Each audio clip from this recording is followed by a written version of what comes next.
that we were able to find a way to stay on the field because the linebacker ends up hitting our running back, creating a penalty, and kept the drive alive. I love that Bo Nix was able to get out of the pocket because, yes, we would love to sit here and watch Bo Nix sit in the pocket, time, rhythm, processing, but that's not the NFL. That's going to happen maybe 2 or 3 times during a game. Usually it's muddy. There's a lot of stuff. There's a lot of obstacles in your way, and you have to find a way to maneuver around them and still make a play. Bo Nix was able to do that. One of his better plays was when everybody thought that they had him, he was able to squeak out, get upfield a little bit, and hit Tyler Bidet for a first down. Yep. That was a 3rd and 8 play. It was. You keep the drive going. That's what I want to see from Bo, and Bo had great awareness on that play, hitting Cortland Sutton back shoulder a couple times. That's maturing as a quarterback and understanding that as a DB, it's hard to play a receiver that's catching a back shoulder pass. It's like unguardable. Impossible. Aaron Rodgers was phenomenal with that play. Oh, yeah. And so when I talk about this team and this offense, individually, there were some really good things going on. But as a unit, when it comes to the offensive line, when it comes to drives and not stalling out, that's something that it happened too much. And I wanted to see the Broncos drive down the football field, hit not just Cortland Sutton, but hit Evan Ingram, Pat Bryant, Troy Franklin, a couple 5 or 10 yard runs from RJ Harvey. I wanted to see the offense put it all together. And so that's like, okay, this is the team we're going to see on September 7th. That wasn't the case. Now, defensively, they were stout. They bent, but they never broke. And that's something that's really good to see. And when you have Nick Bonito back, when you have Dre Greenlaw back, it's going to be even better. I'm not worried about the defense. They're going to make plays. But offensively, you got to stay on the football field long enough to either get a field goal, a touchdown, and give your defense some rest. Yeah, it was just one touchdown for the Saints. It was it was when Tyler Shuck took off on the left side. By the way, you look at his name. How do we get to Shuck? How do we get to Shuck? I just like... Even Tyler Bidet is like, dude, no, something funny there. That's what I'm saying. Something funny there. Look at you. Like, why is his name Shuck? No, it's Shough. And we come away with Shuck. I struggle with it. GH is silent, huh? Shuck. But there's no C, there's no K. The spelling of that, like think of the word rough. ROUGH. It's the same thing. It's just SHOUGH. It doesn't make any sense. Anyway, the run game was pretty unremarkable. It was pretty unremarkable. And the best of the bunch is a guy that is not going to be on the football team in Audric Estime. But I thought he ran hard, 5.5 yards a carry. Obviously got in the end zone there. Got some good film. He did get some and good Sean film. did right by him by putting him out there as much as possible to get the film. Because if you're not going to make this team, you may make somebody else's 53-man roster. But because of what happened to Blake Watson, I don't know if Blake is okay or not. But he went out, and that's why Tyler Bidet had to come back in the game late in the game, 3rd and 4th quarter. That may have opened a practice squad spot for someone like Audric Estime.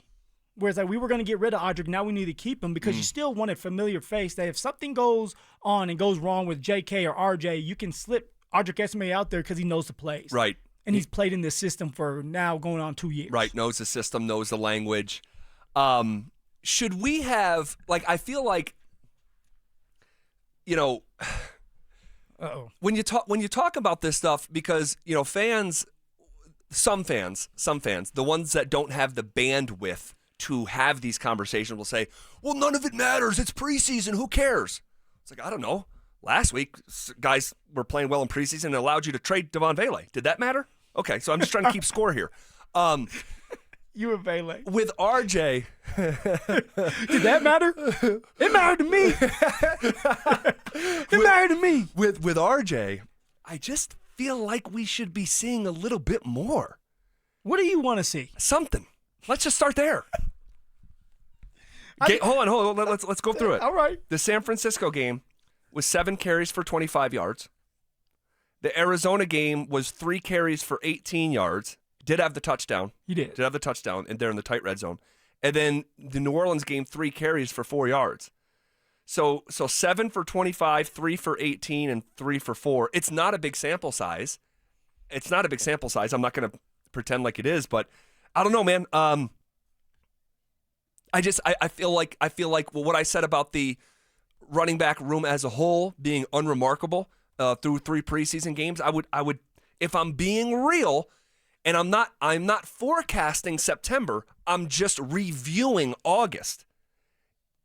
I thought we were going to see a little bit more. That's all. Well, no, and that's fair. That's fair. Like, why are we going to sit here and act like R.J. Harvey deserves to have the benefit of the doubt when he's a rookie?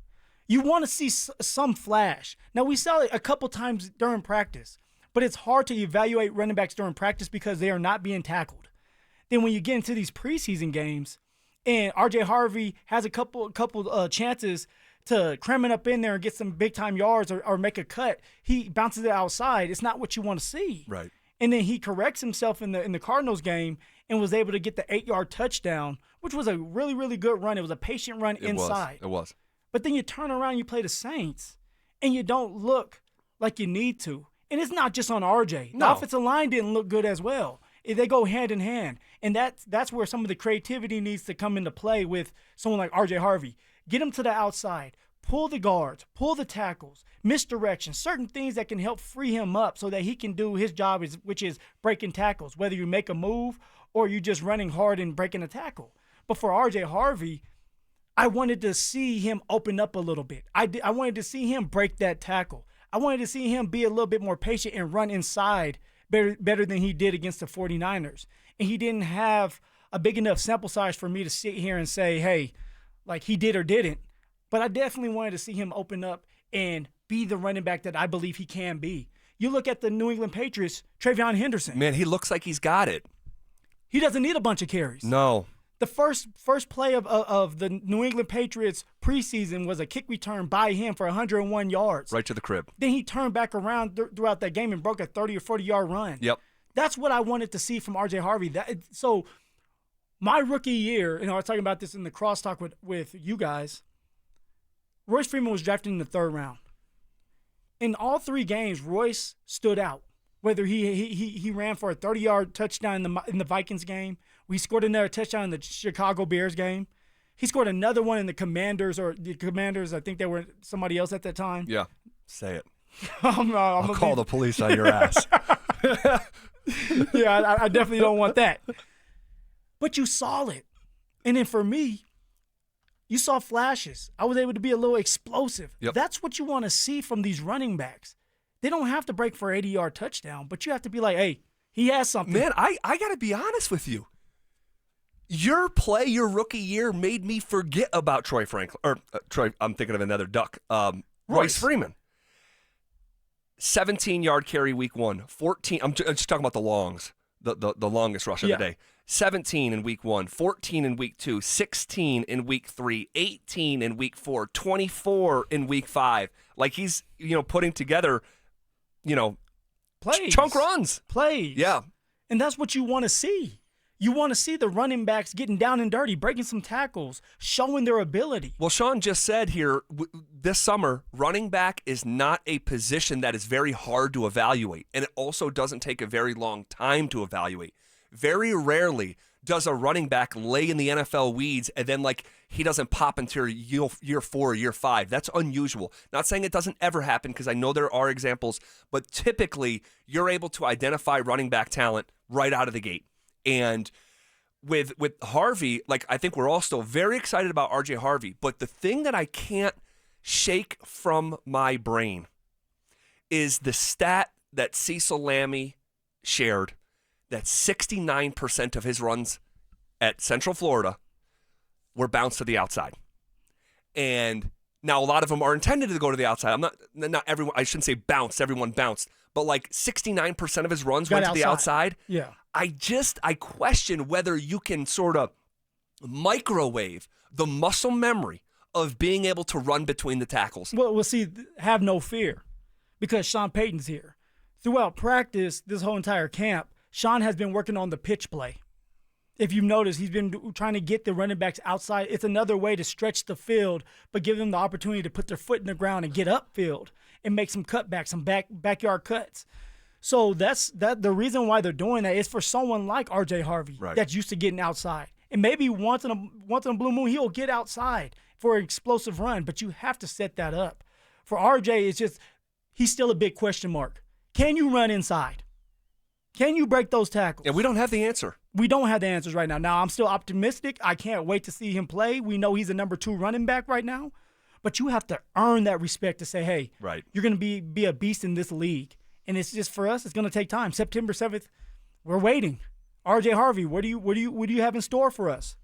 15, 20-yard run, 30-yard run, open up. You have the speed. But can you get out to the open field? Can you set your blocks up? I need to see it. What did you think about Bo? Bo he was up and down. Up and down. Now, as time went on, he got settled. He did.